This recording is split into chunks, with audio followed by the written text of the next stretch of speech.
Hi everyone. My name's Nikki Lobo. I'm Deputy Editor for Habitus Magazine. So on behalf of the team, welcome to our conversation tonight with Greg Hatton. Thank you all for coming, and thanks also to Cult and Corporate Culture for the lovely venue. So we'll begin. We've called him a modern day MacGyver. He says he makes stuff out of old crap. So, as blasé as it sounds though, Greg has been building up his profile and his portfolio of landscape, lighting and product design, one found object at a time. So, thanks for coming tonight. Thanks for being part of it. No worries, thanks for having me. How do you describe what you do? The basis, behind my design, I like the fact that it's meet the maker, because I don't really consider myself a designer, so much more a maker, and I'll probably start out with a need for something first and then work back from that. And so if I need a table or need a set of shelves or need something, and then you try to acquire the materials to achieve that. And then from the materials that you get, you try to do it in probably the most aesthetic way possible. And that sort of depends upon, you'll see a lot of rustic style furniture, which my work has a lot of that, influence of that.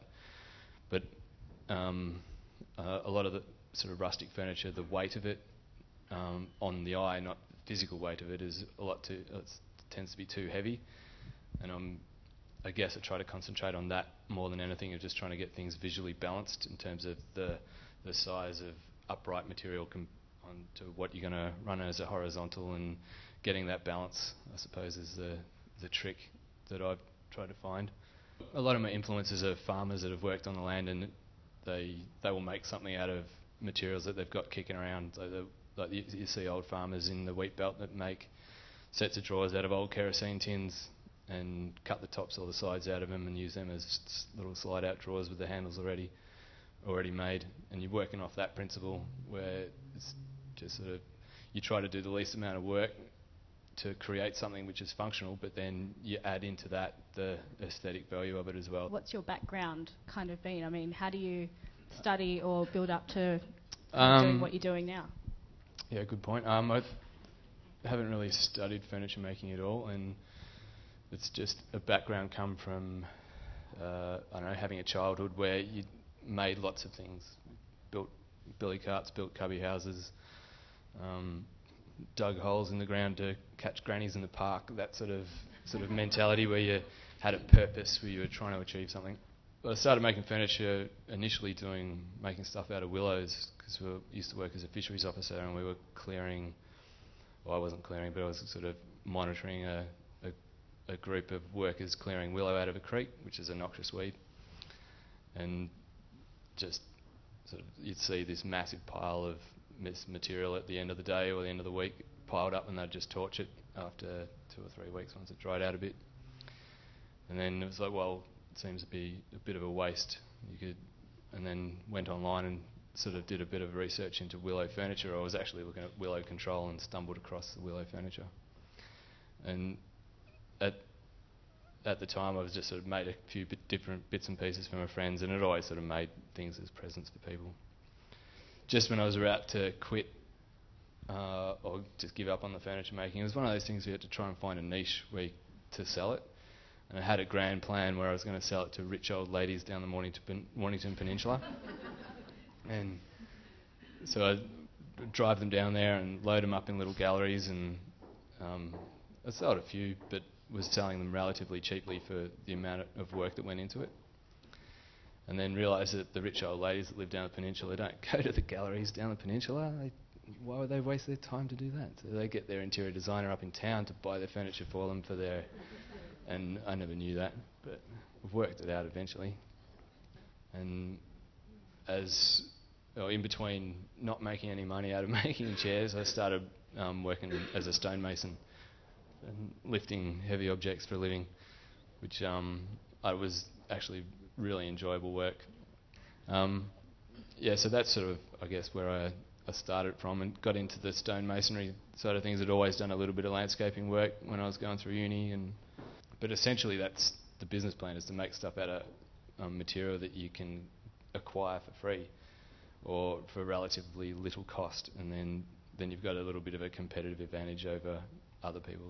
What I've been trying to do recently is to try to develop a few products which I can actually either get made or make a bit more efficiently, only because I don't know, I'm starting to take about 5 steps in the morning before I stand up straight, and it's getting a little bit ridiculous. So there's only so much physical work you can actually achieve yourself, and as far as running a business goes, it's not exactly the most sensible thing to do, is you being the only person to crank out the work. So that's where I'm sort of been heading at the moment, is actually trying to design things. So obviously you work a lot with timber, Yep. and you were mentioning plywood before and a bit of steel. So apart from quilts, is there any other materials that you're really interested in working with, or that you can? Yeah, at the moment we've got a little project going. We're trying to make an outdoor chair, sort of like a beanbag hybrid, but using oilskin, just to draw that sort of iconic Australian outback feel to the veranda, the outdoor room. So it's either oilskin or canvas, just sort of hard-wearing stuff, but making it in a way where it sort of acts like a beanbag, but a weatherproof type thing. So I think there's plenty of room for that sort of stuff. There's a lot of bad furniture out there. There's always room for some good stuff. So just sort of the approach at the moment is to trying to come up with products, I suppose, a little bit more, rather than just do the one-offs. And I don't know how I'll go, having a crack. And with your landscape and the lighting design and stuff, do you approach it all in the same way, or is it? Well, as far as the landscaping goes, the aesthetic behind that's probably sort of European-based, I guess. Living in Salzburg's had a fair old influence on how I view the world, and just they had really good. I actually studied town planning for a year when I first left uni, and sort of one of my pet hatreds is like visual pollution. And you can drive through Victoria and find the little towns which do well, like commercially through tourism, and they're the ones which have a nice aesthetic. And if they can preserve that, then they'll continue to attract tourists. I don't know if you've been up to Daylesford recently, but the place is just sort of deteriorating rapidly, just through over-commercialisation and signage, just polluting the streetscapes. And what about the lights then? I mean, this is your jar light. How do you put your Greg Hatton aesthetic into something so little? I just like light, in as far as lights go. So I'm always trying to come up with lights which are, I despise fluoros, like as environmentally friendly as they are or whatever, but their light is just really harsh, and that's, I suppose, where it starts from. Like, quite often, a lot of people don't have any perception of how light affects you in a room, and if you can create spaces which are softly lit and whatever, it relaxes you, and I don't know, that's, I guess, the driving force behind the lights. And then it was a matter of trying to make them without slicing my finger off, because they're really high tensile steel on the clips, and they're really hard to drill and really hard to cut. But we figured it out. And then trying to find the fittings as well is just a nightmare.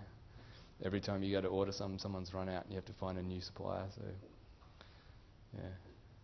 But I quite like the jar lights. The different densities in the glass, because they're old glass, sort of diffuses the light nicely.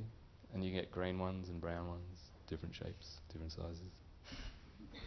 That was the sales pitch, everyone. Just another thanks to Greg for being here tonight, and another thanks to Cult and Corporate Culture for the lovely venue. Feel free to chat to Chris from the team, or anyone else if you're interested in the products. And thanks to our events team and everyone for coming along, and hope you've had a great night. Thank you.